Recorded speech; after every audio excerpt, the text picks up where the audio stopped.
कहा जाता है कि राम जी का नाम लेकर व्यक्ति का जीवन सफल हो जाता है। अयोध्या आगमन के बाद राम जी ने कई वर्षों तक अयोध्या का राजपाट संभाला और इसके बाद गुरु वशिष्ठ व ब्रह्मा ने उनको संसार से मुक्त हो जाने का आदेश दिया।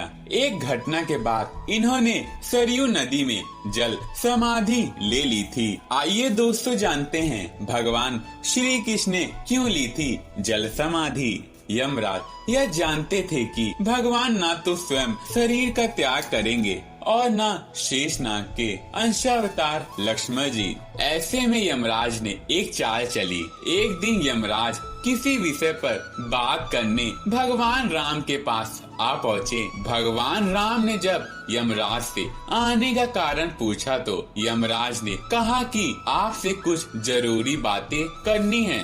भगवान राम यमराज को अपने कक्ष में ले गए। यमराज ने कहा कि मैं चाहता हूँ कि जब तक मेरी और आपकी बात हो उस बीच कोई इस कक्ष में नहीं आए। यमराज ने अपनी बात को आगे बढ़ाते हुए कहा कि अगर कोई बीच में आ जाता है तो आप उसे मृत्यु दंड देंगे। भगवान राम ने यमराज की बात मान ली और यह सोचकर कि लक्ष्मण उनके सबसे आज्ञाकारी हैं, इसीलिए इन्होंने लक्ष्मण जी को पहरे पर बैठा दिया। यमराज और राम जी की बात जब चल रही थी उसी समय दुर्वासा ऋषि अयोध्या पहुंच गए और राम जी से तुरंत मिलने की इच्छा जताई। लक्ष्मण जी ने कहा कि भगवान राम अभी यमराज के साथ विशेष चर्चा कर रहे हैं। भगवान की आज्ञा है कि जब तक उनकी बात समाप्त नहीं हो जाती कोई उनके कक्ष में नहीं आए। इसीलिए आपसे अनुरोध है कि आप कुछ समय प्रतीक्षा करें। ऋषि दुर्वासा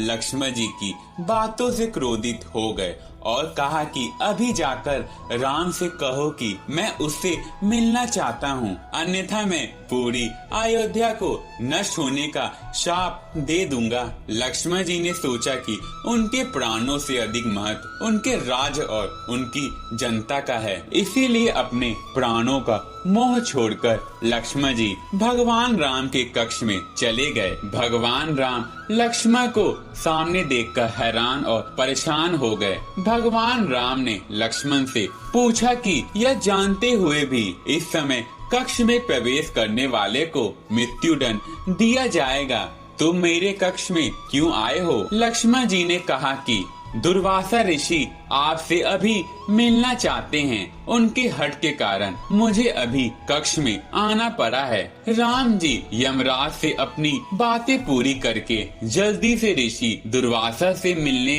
पहुँचे। यमराज अपनी चाल में सफल हो चुके थे।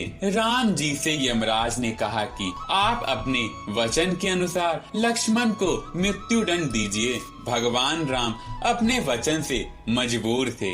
राम जी सोच में थे कि अपने प्राणों से प्रिय भाई को कैसे मृत्यु दंड दिया जाए। राम जी ने अपने गुरु वशिष्ठ जी से इस विषय में बात की तो गुरु ने कहा कि अपनों का त्याग मृत्यु दंड के समान ही होता है, इसीलिए आप लक्ष्मण को अपने से दूर कर दीजिए, यह उनके लिए मृत्यु दंड के बराबर ही सजा होगी। जब राम जी ने लक्ष्मण को अपने से दूर जाने के लिए कहा तो लक्ष्मण जी ने कहा कि आपसे दूर जाकर तो मैं यूं भी मर जाऊंगा, इसीलिए अब मेरे लिए उचित है कि मैं आपके वचन की लाज रखूं।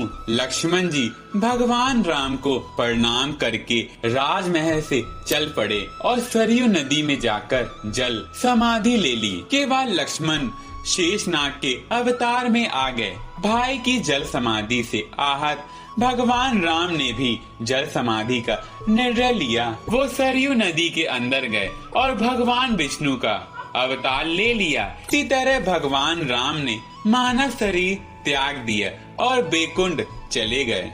इसी तरह भगवान राम और लक्ष्मण जी दोनों ने अपने अपने वचनों और कर्तव्य का पालन किया। इसीलिए कहते हैं रघुकुल रीति सदा चली आए, प्राण जाए पर वचन न जाए। तो दोस्तों, प्रभु श्री राम ने इसी कारण जल समाधि ली थी। आशा करता हूँ कि आपको ये वीडियो अच्छी लगी होगी। चैनल को सब्सक्राइब और वीडियो को लाइक और शेयर करना न भूले। वीडियो को देखने के लिए धन्यवाद।